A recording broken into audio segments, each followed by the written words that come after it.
Thanks for making time to chat with me today. You bet.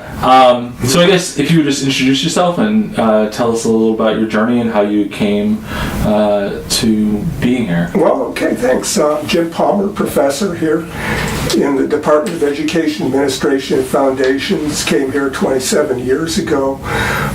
The focus of my research over the years has been community colleges. I got into this business by accident in 1979 after 4 years of working after my bachelor's degree. Okay. I got myself into library school at UCLA, fully intending to be a public librarian.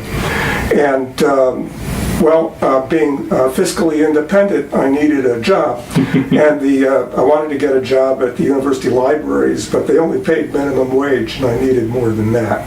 So I found a job at a UCLA office called the ERIC Clearinghouse for Junior Colleges. ERIC is the U.S. Department of Education database for education, and at that time, the system consisted of specialized clearinghouses across the country, and UCLA, under the direction of Arthur Cohen, had the clearinghouse for community colleges. So anything coming into the ERIC system, journal articles or documents dealing with community colleges, came through that clearinghouse at UCLA. And so for 2 years while I worked on my master's degree in library science, I indexed and abstracted just about everything that went into the system on community colleges, got to know the system. After getting my master's degree, I became so interested in community colleges, I stayed full-time at the clearinghouse, entered the PhD program in education, and gradually over a 5-year period transferred from librarianship in the ERIC system to research on community colleges. Afterwards, was on the staff of the American Association of Community Colleges, and then the Center for Community College Education at George Mason University before coming here in 1992. So that, in a nutshell, is what got me here. How does one condense such a wonderful history into such a small moment of time? But I think you did that really well. 2 years of writing abstracts, 250-word abstracts for everything that went into the ERIC system at community colleges.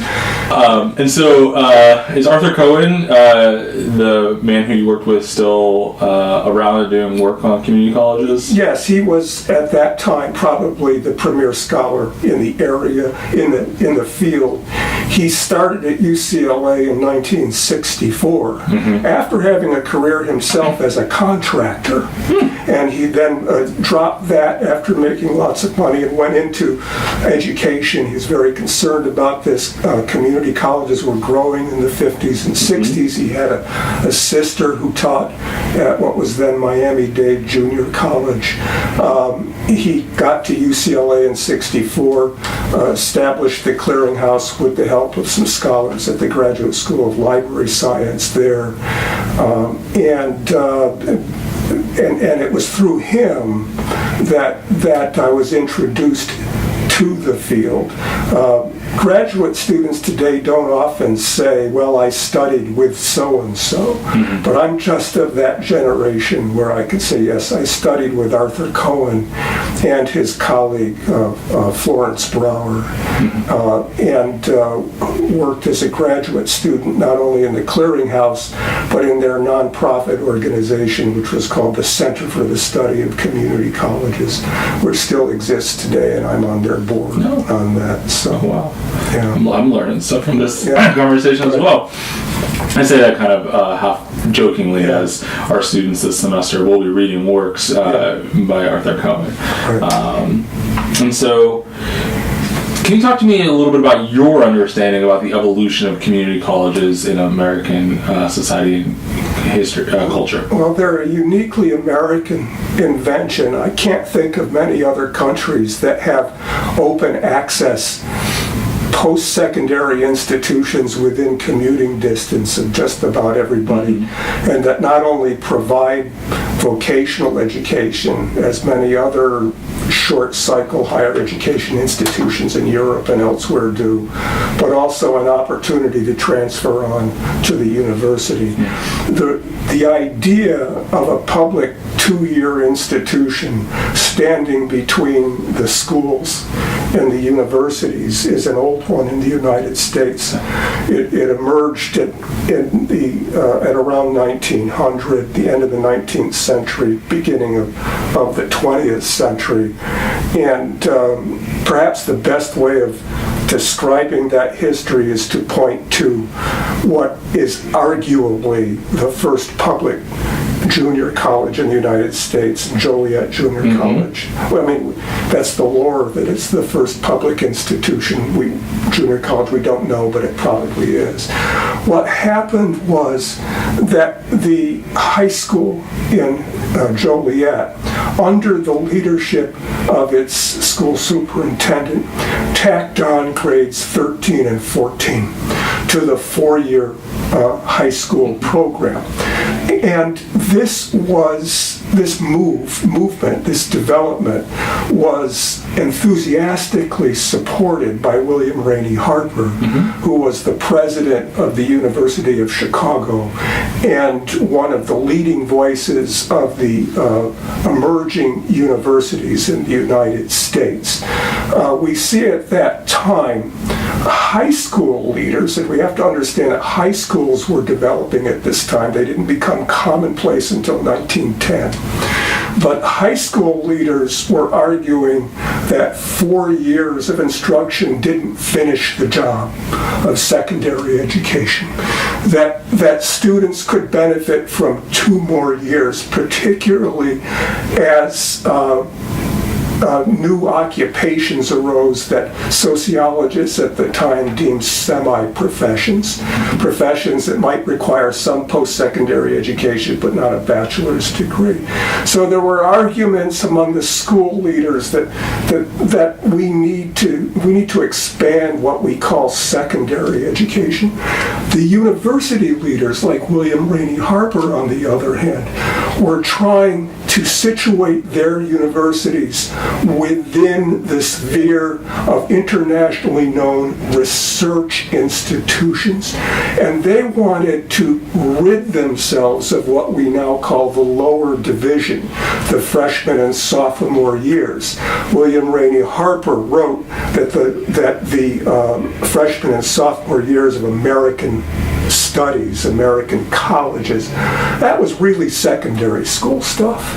Okay, the American universities, he argued, if they were really to blossom, would need to rid themselves of that and focus totally on what he called the higher learning, which would begin in what we now call the junior year. And in fact, that's what happens in Germany now. Students don't start until they're 20 years old or so forth. So there was a lot of talk at that time of universities dropping the lower division, getting rid of it, okay, and high schools adding on the grades 13 and 14. This was the dream. People talked about it through the 1940s.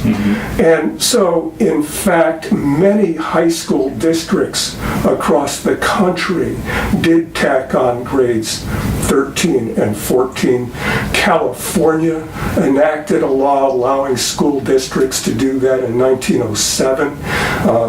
Distance was a big issue there. If you lived in San Jose, it was a long haul to get to Berkeley. We didn't have the Cal State campuses and so forth. But that was the dream. The junior college would be the capstone of the secondary school experience and would allow the universities to drop the lower division and focus on research and graduate study. Now, this never really materialized. The universities never did drop the lower division. There was too much money at stake. And also, the idea of college as a four-year experience had simply become woven into the fabric of society. So this left the junior colleges that were established in the lurch. They weren't they didn't have a defined part in the educational pipeline leading from the schools to the universities. If you wanted a bachelor's degree, you didn't have to go to a junior college. You could go to the four-year institution.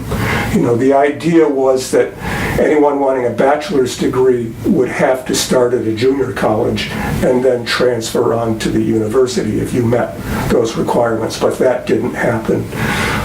So the junior colleges were left in the lurch for a long time.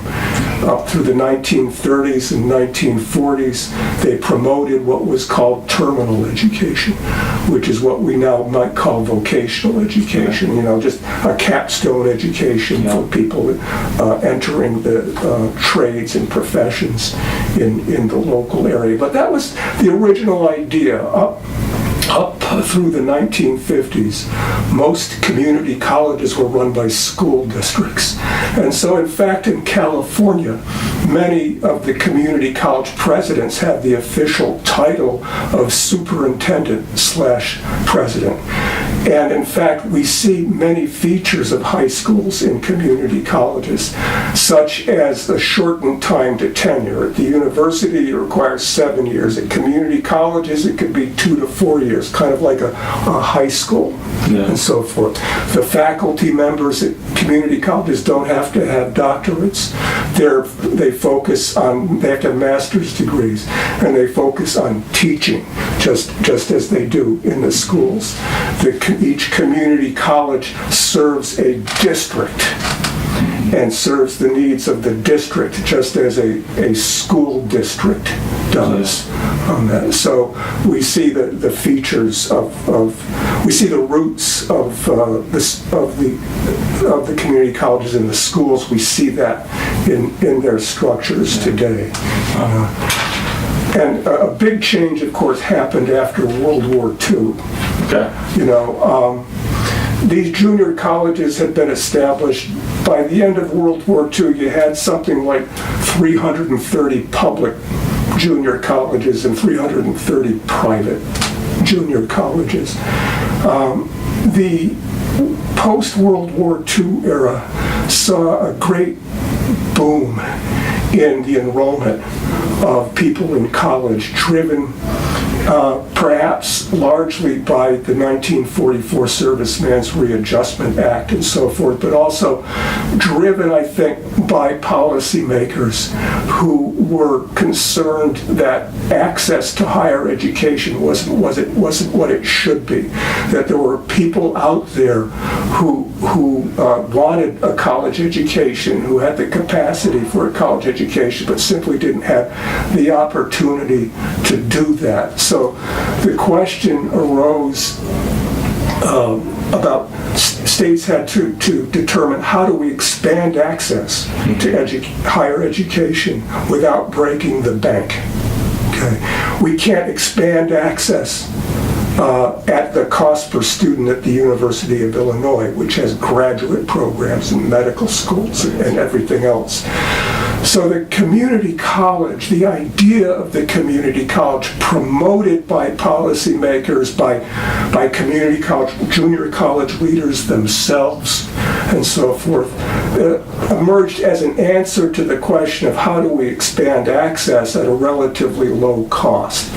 And so the 1947 President's Commission on Higher Education, made up of some stellar education leaders at the time, argued that all states ought to establish community college systems. This is the first time we see the term community college as opposed to junior college, and that these community colleges would provide free education at grades 13 and 14, just like the school, in a sense, extend free schooling into grades 13 and 14, providing transfer opportunities for the few who would go on to the university. This was 1947 when they wrote the report, at a time when very few people went on to get bachelor's degree. They anticipated that maybe about a third of high school graduates would ever go on to get a bachelor's degree or more. But if you had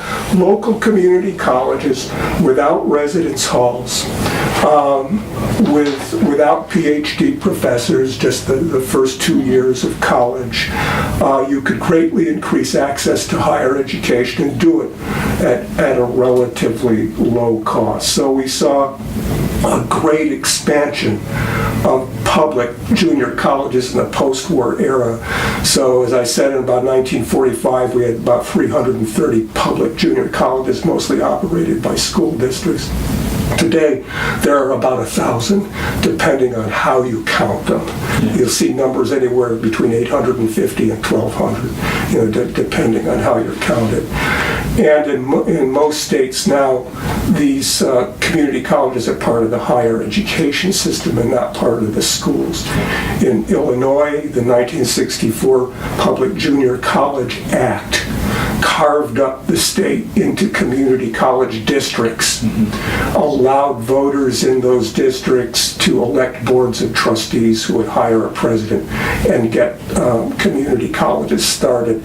And that's when the junior colleges in Illinois detached themselves from the school systems and became a segment of higher education. And that really had to happen because very few school districts had the wherewithal to provide a junior college, to provide those extra 2 years of schooling. So here we have the system that we have today, started as an extension of the schools, and now community colleges are considered a segment of the post-secondary system, public post-secondary system. I see a lot of the intersections and parallels with history of higher education in general, where we think about the Servicemen's Readjustment Act, Harper from University of Chicago, and kind of the rise of college rather. And I was also thinking, as you were speaking, about the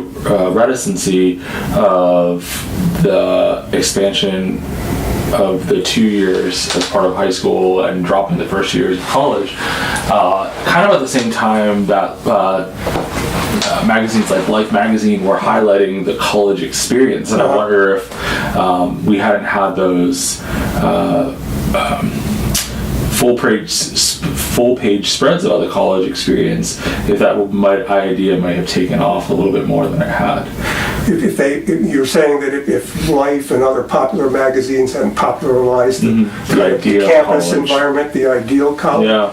I'm not sure about that. The community colleges expanded and grew tremendously. Well, I more mean the removal of the first 2 years from the majority. From you're saying maybe that was. Yeah, I think so, because again, our understandings of what quote-unquote college is a social construction, and frankly it's 4 years. And the community colleges have faced challenges because they don't adhere to that. One of the problems they faced is the public questioning of the associate's degree, which in most community colleges is the highest degree that the institutions award, although many states now are moving toward the bachelor's degree on that. A scholar, I'll think of his name in a moment, Cliff Edelman, once wrote many years ago that the associate's degree simply didn't capture the imagination of the people. It's like when people think of the stock market, they think of the Dow Jones Industrial Average. They don't often think of the NASDAQ and all these other kinds of averages. It's the Dow Jones. So if you go to Uptown Normal and ask people, what's a college degree? They're going to say, a bachelor's degree. Okay. So with the exception of a few professions like nursing, the associate's degree just never caught on. That was a lost cause.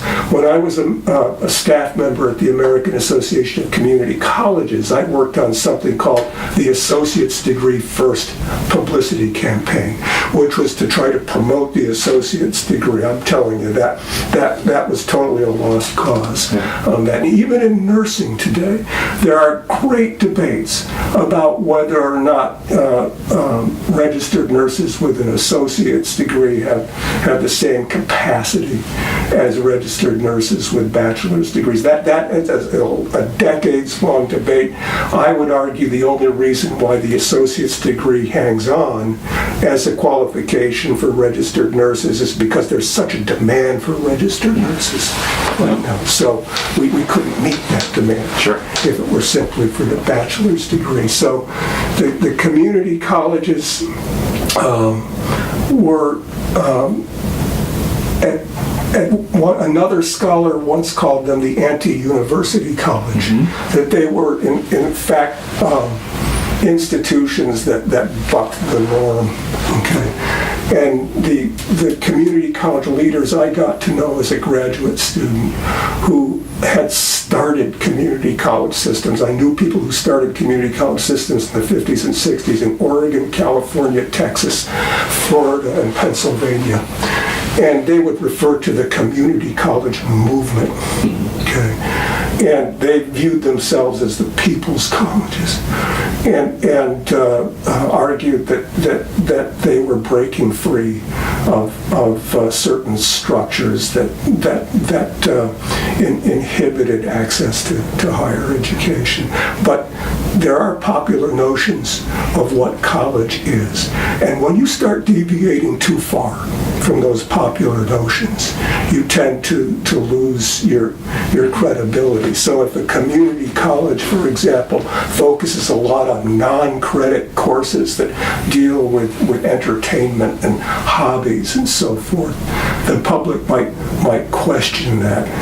Dale Parnell, a longtime community college leader, wrote a famous article in 1981 arguing, or the title was, "Will belly dancing be our nemesis?" And so he was looking at all of these non-credit courses and saying, hey, wait a minute, we remember we're college here, and our legitimacy rests on that.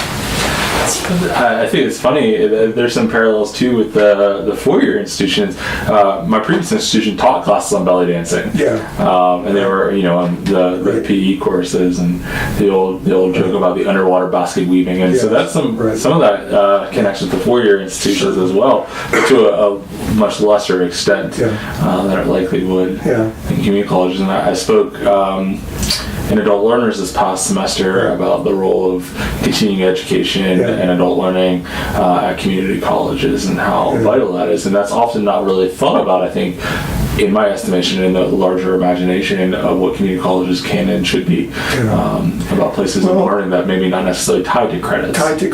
There are two, Thomas Bailey and his colleagues have argued that community colleges have two missions. They have a vertical mission and a horizontal mission. And the vertical mission is what the community colleges do to help people advance through the graded system of education, whether it's high school to associate's degree to the bachelor's degree. The vertical mission, often thought of in terms of the non-credit programming, could be contract education for business and industry, adult basic education for the illiterate, GED preparation, and so forth, community development. And even that horizontal mission is so important because even though, I mentioned Dale's article about belly dancing, those kinds of non-credit courses help tie the community to the institution. And there's a lot of anecdotal evidence that people in the community who take non-credit courses may end up in the credit program, although we haven't really tracked that well. But that gets to the mission of the community college.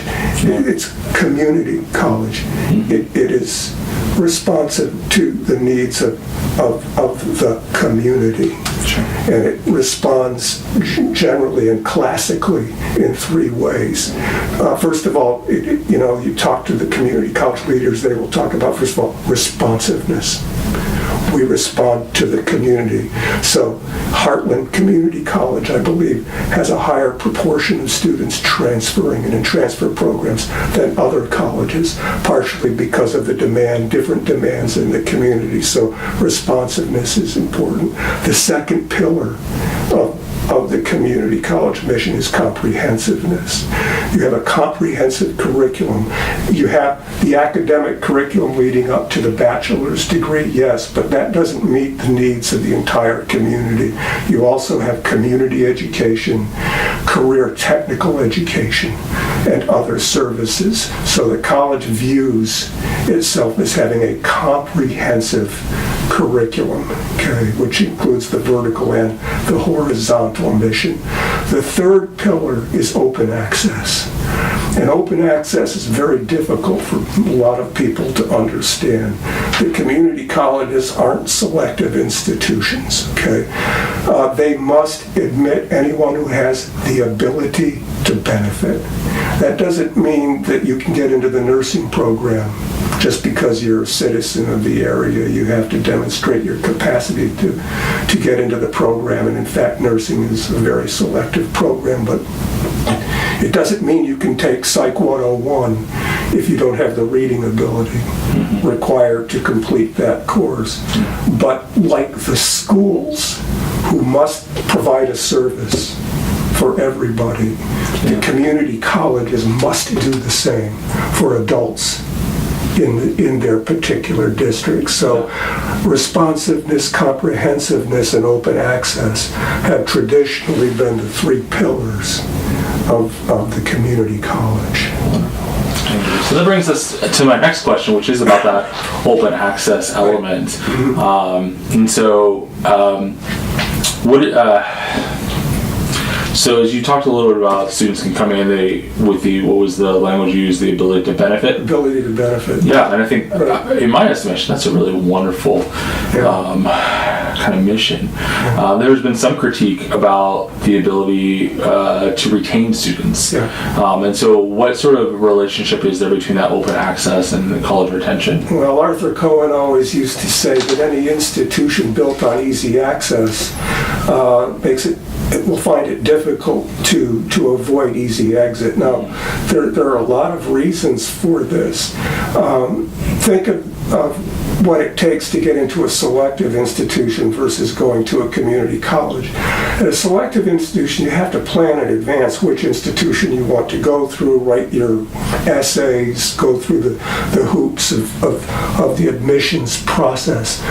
The community college, on the other hand, takes people, it makes it easy. They try to make it very easy to enroll in the college. Otherwise, you wouldn't have open access. Okay, but that means that in some cases, you're going to get many students who may not be sure of their commitment, as sure of their commitment to going through college as someone who, let's say, is applying to Illinois Wesleyan University or something.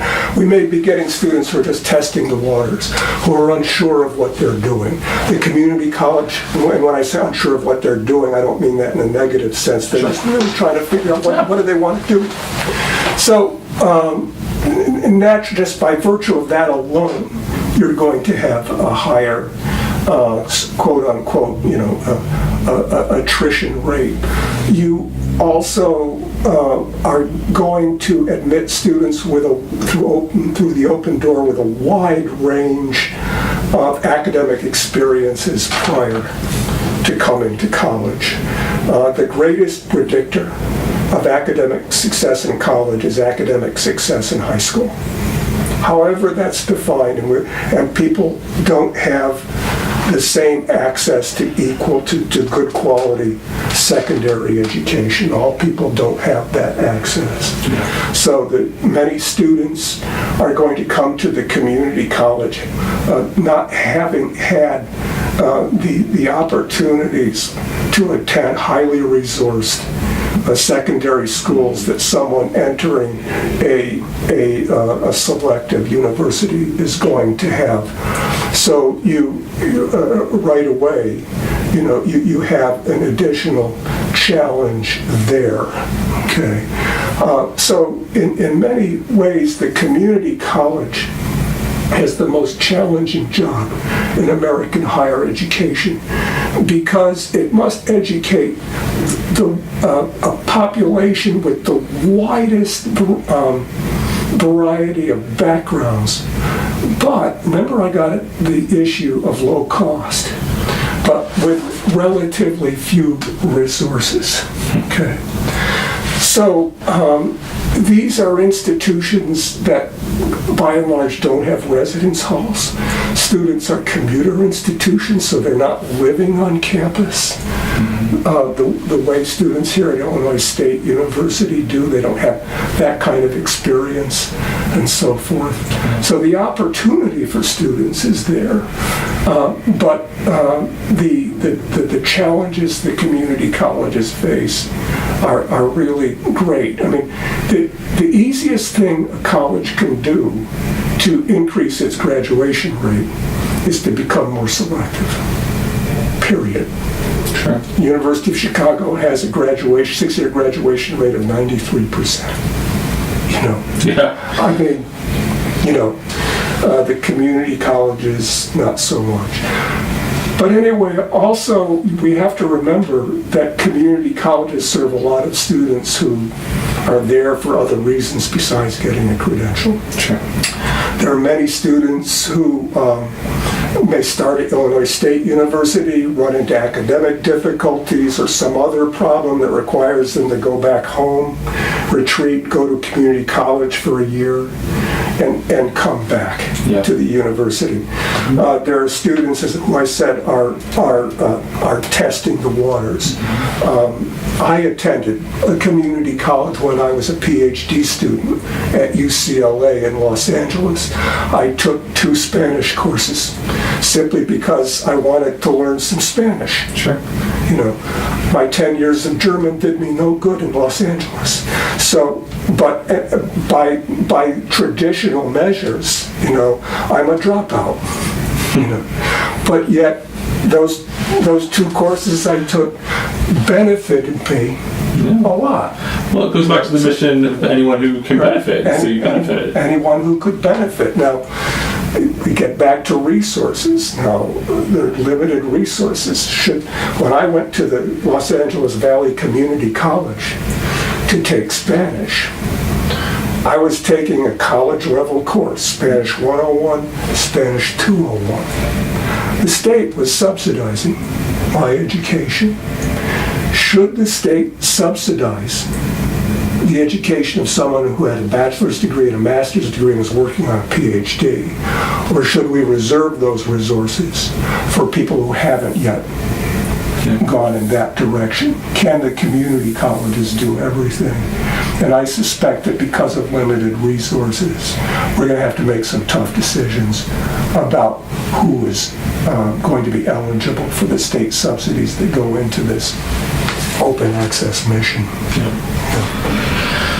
With the notion of open access, there's a book that came out a few years ago called Community Colleges and the Access Effect, Why Open Admission Suppresses Achievement. I believe you're familiar with the text. The authors kind of argue for raising admission standards, likely for the very reason you're talking about, for the graduation rates. What thoughts do you have on that thesis?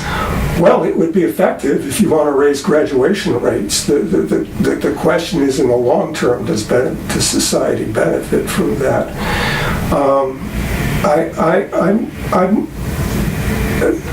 Here's my take on that. Let's say that the community colleges did become more selective. Okay, some other institution would rise to take these other students. Okay. So it would be right back where we started from. Okay. That's so I don't think that's going to happen. the idea of open access is deeply ingrained into the notion of a community college today, just as the idea of 4 years of college is deeply ingrained into the social psyche of America. But you raise an interesting point, and that is, how do the community colleges work with students with wide educational backgrounds, with wide levels of experience? You know, a teacher much wiser than I said that every teacher, educator, faces the key challenge of educating each while educating all. And nowhere is that more difficult than the community college. So policymakers are constantly tinkering with this. Connecticut revised its remediation policies, limiting remediation to those students who are just below the level and can need one course, and arguing that other students would have to go elsewhere and other structures were put in that place.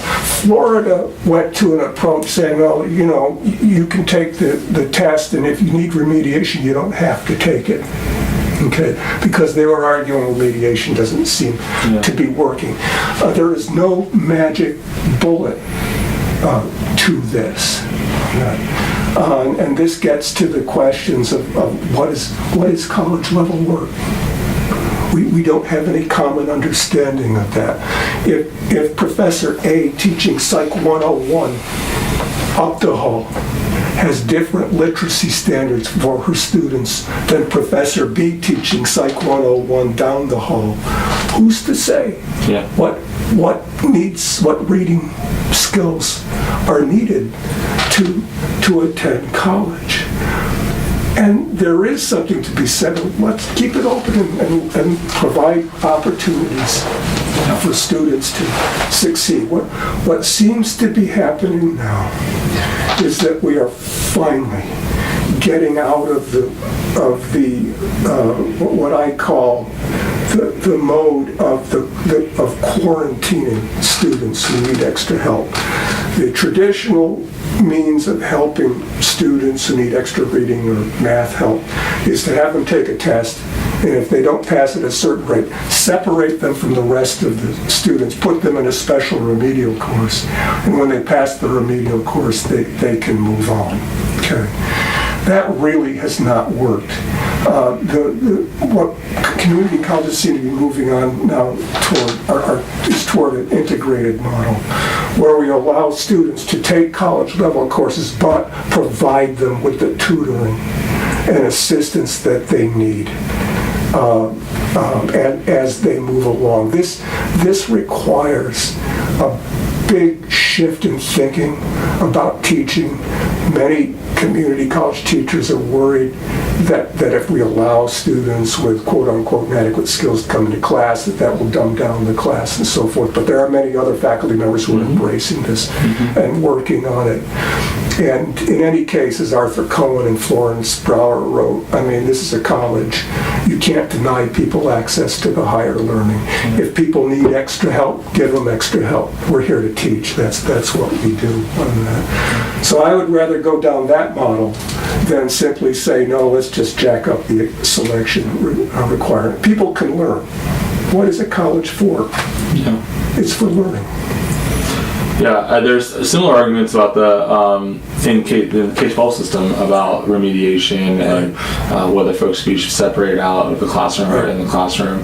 But I also, something that you said that resonated with me that I never really considered in my years of being a student affairs educator is that our previous institution was always trying to raise admission standards. And I never really connected that was an attempt, perhaps maybe unknowingly or perhaps maybe knowingly, to achieve greater graduation rates. It's certainly to achieve greater graduation rates and also prestige.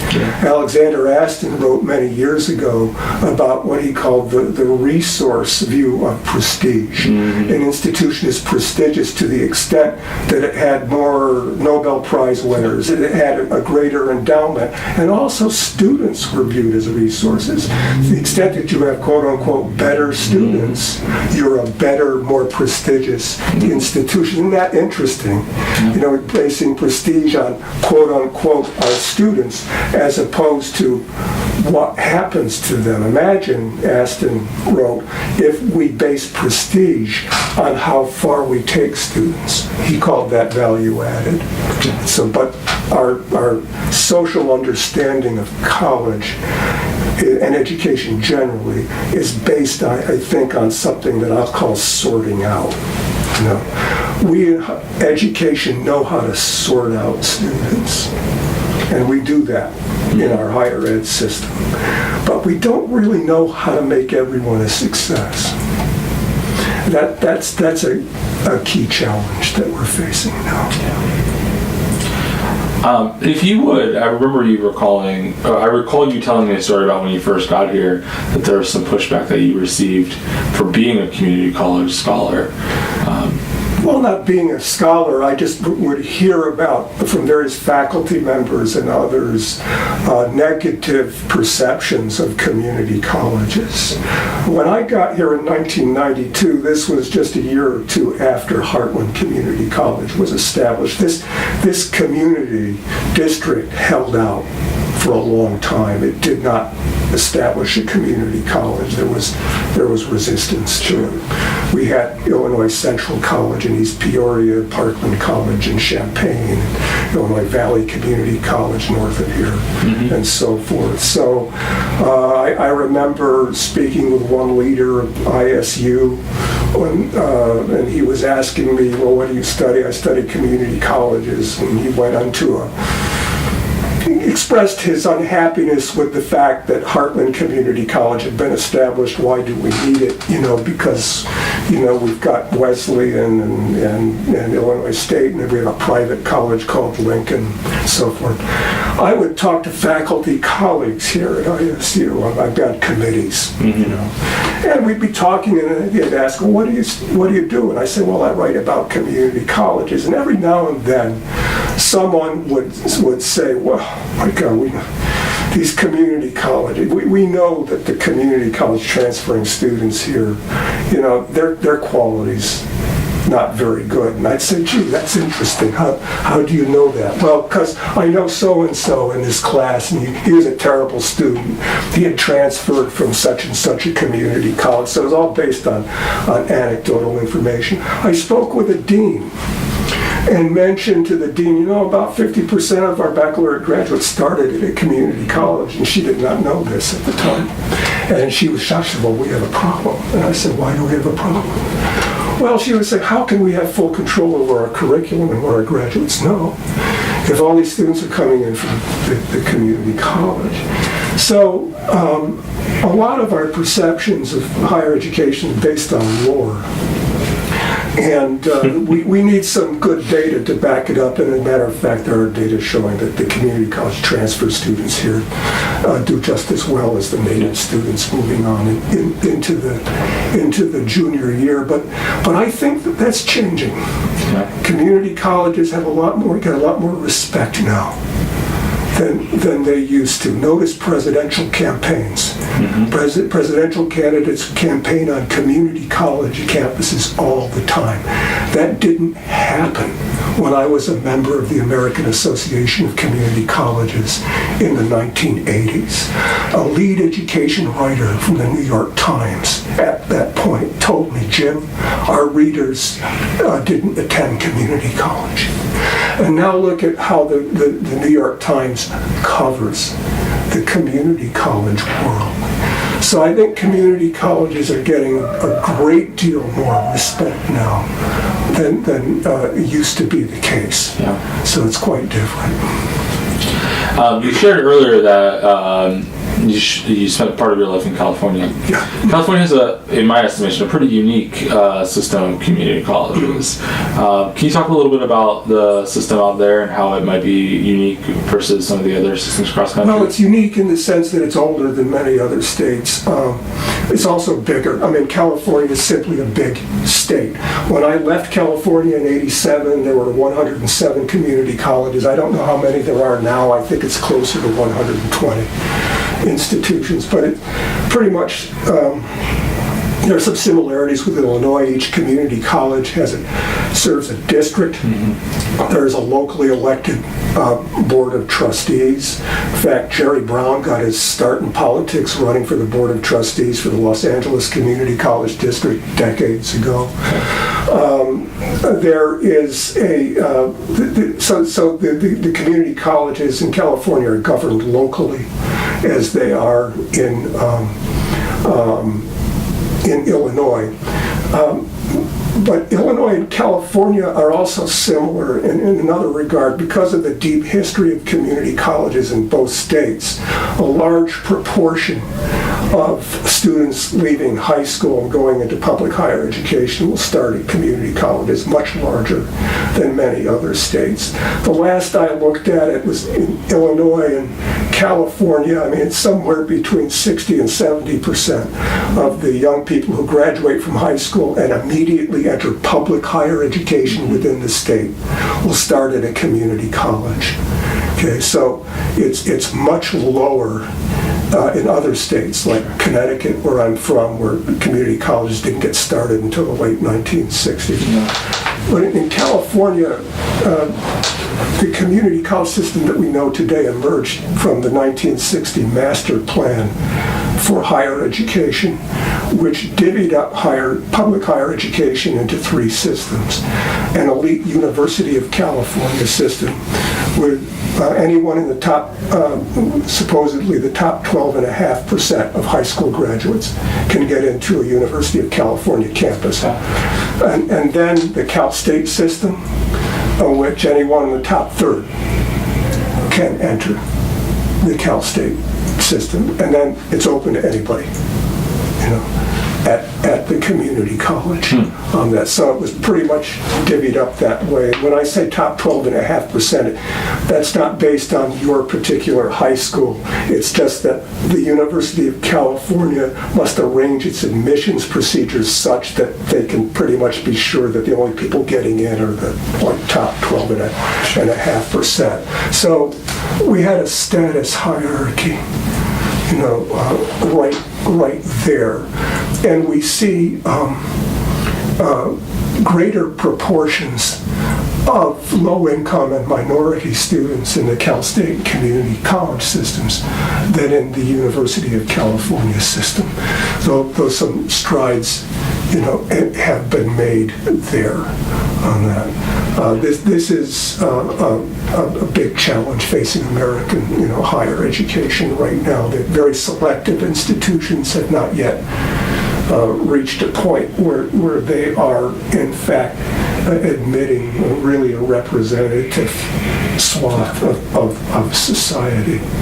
So you have more low income and, in many cases, minority, particularly Hispanic, Latino students in California starting at the community colleges as opposed to Cal State or particularly the University of California.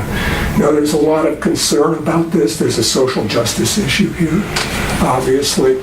There's also quite a bit of research indicating that if you take two people who are otherwise equal, I mean, right out of the same high school, same age, want to major in the same thing, get a bachelor's degree, same high school background, same socioeconomic status, and so forth. And one starts at a community college, and another starts at the four-year college. The statistical probability of the student starting at the community college getting a bachelor's degree within 6 years is lower than the statistical probability of the student starting at the university. Study after study after study after study has demonstrated this. Researchers call this the community college penalty. Okay. So So if you have disproportionately low income and minority students starting community college, then perhaps they're at a disadvantage, and that perpetuates inequalities in educational achievement. Now the flip side to that, the argument is, without the community college, okay, their chances of getting the bachelor's degree are zip. Okay, so the community, that's the flip side. For, as Arthur Cohn and Florence Brower and others have argued, for many, perhaps most community college students, the choice isn't between Heartland Community College and the University of Illinois or Northwestern. The choice is between the community college or nothing. So, you know, there are many ways of looking at this particular problem. But there are critics of the community college who argue that community colleges, in fact, help reproduce racial and social injustices and divides. Although there are others who are making the case, look, the community colleges are there. How many of these people wouldn't have even gotten to Berkeley, you know, without starting at a community college? And about 25% of the students graduating from Berkeley started at a community college. That's a fourth. That's something right there. So that's a key debate. It's an ongoing debate. There's and this.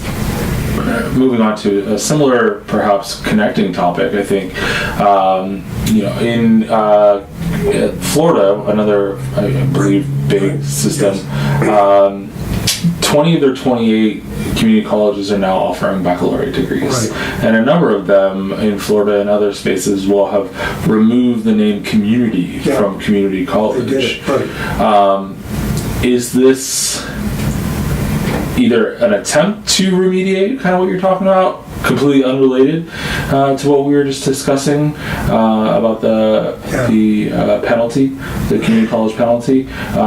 Is this mission creep for the community college? Like, what do you think is how does this impact the future of community colleges?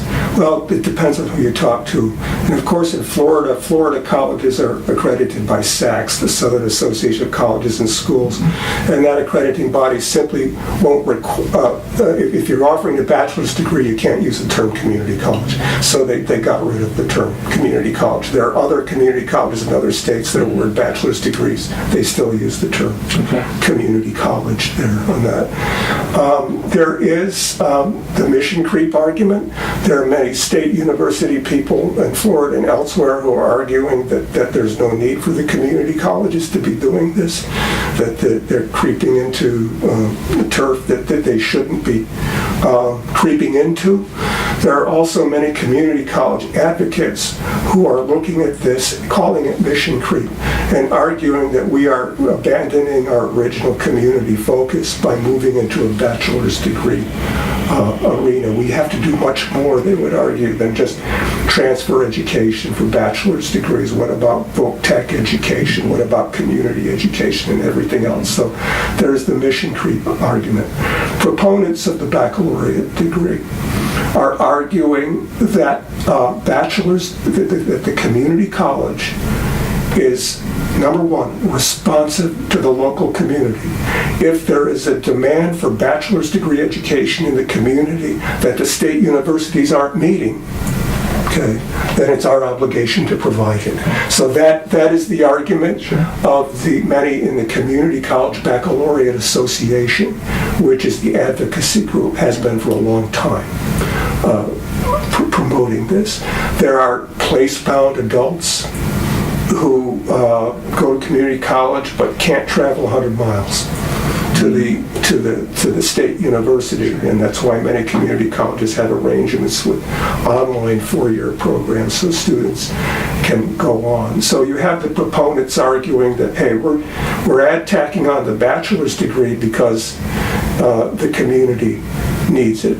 The third group of people looking at this are state policymakers who are arguing the workforce development angle. and who are pointing out that we aren't producing enough teachers and nurses. And in fact, in Florida and other states, community colleges just can't award any bachelor's degrees. In most cases, there has to be some demonstration that the bachelor's degrees that they're awarding are in career areas that for which the universities aren't meeting certain demands. I think there's a fourth conversation that isn't so overt, and that it gets to the fact that the bachelor's degree, as Cliff Edelman said, is the Dow Jones Industrial Average of American higher education. The associate's degree simply, doesn't cut it. So my take on this is, let's get back and talk about this 70 years from now. I think that all community colleges will be awarding bachelor's degrees, and that there will be another layer of institutions. I don't know what we're going to call them, community technical centers or something, providing the comprehensive curriculum that the contemporary community colleges provide today. What's your favorite thing about community colleges? My favorite thing about community colleges are the teachers and educators there. I've talked to so many of them. They are dedicated educators. We in student affairs talk a lot about being student-centered. You ain't seen student-centered until you talk to community college faculty members. Not only are they student-centered, but they embody what many have called the work of public intellectuals. They embrace the ideal that astronomy, physics, history, Sanskrit, you name it, doesn't belong just to people who go to the University of Illinois or to Northwestern. It belongs to you, to you, to you. It's your heritage, and they bring the higher learning to the community. Now that reflects my idealism, but I've known community college teachers who write, who are scholars, and who just love sharing their scholarship, with students. So I would say that's the answer, right there. That's a wonderful answer. Yeah. What would you want those who don't know anything about community colleges to know? Well, I would want them to know their history. We forget why it is we started community colleges in the first place. Most people take community colleges for granted right now. They're part of the status quo. But I had the good fortune to meet people who founded community colleges, who fought for community colleges in the 50s and 60s, and were genuinely trying to increase educational opportunity in a very idealistic way. We sometimes denigrate prior generations and so forth.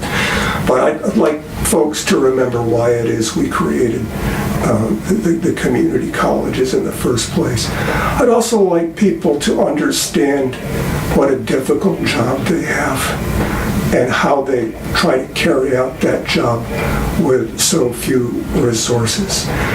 State funding for higher education has gone down in the past 40 years. I mean, it goes up and down, but overall it's gone down. Okay. Now, this puts many institutions in a difficult position.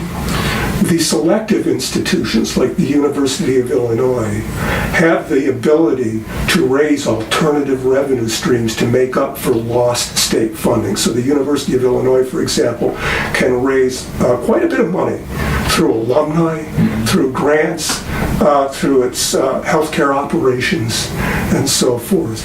But community colleges and less selective four-year institutions like Eastern Illinois or Western Illinois simply don't have that ability to make up for lost state resources.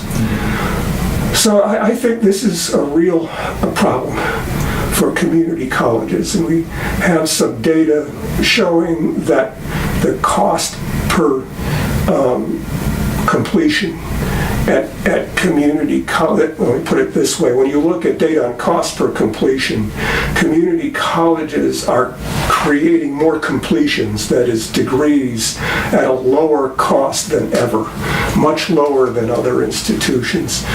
So therefore I'm worried about are we asking the community colleges to do too much with the resources that they have? Idealism is going to take you only so far. You know, how, if we policymakers tend to focus when it comes to higher education on a flagship institution. That's higher education. And so we applaud, for example, the University of Illinois' efforts to provide scholarships for qualifying students from families making less than $65,000 a year, and yes, I applaud that. But if the state really wants to assure workforce development in the state, to ensure that we have an educated population, the best place to start is at the community college, where most public undergraduates are right now. And I'm not sure that policymakers appreciate what it is that the community colleges do and the challenges they have right now. So that's something, we need more political advocacy on behalf of community colleges, especially for more resources for those institutions. Is there anything else that you wanted to share with our students before our time comes to a close? No, I'm glad you're able to take a course on the community college. And many of you, the students in the class, have probably been associated with a community college at some point. Maybe they took a course there one summer. Sure. Or so I'd be willing to bet that most everyone in the class has had some association with it. Maybe your mother has taken a class. Yeah. Maybe you yourself spent 2 years and transferred on.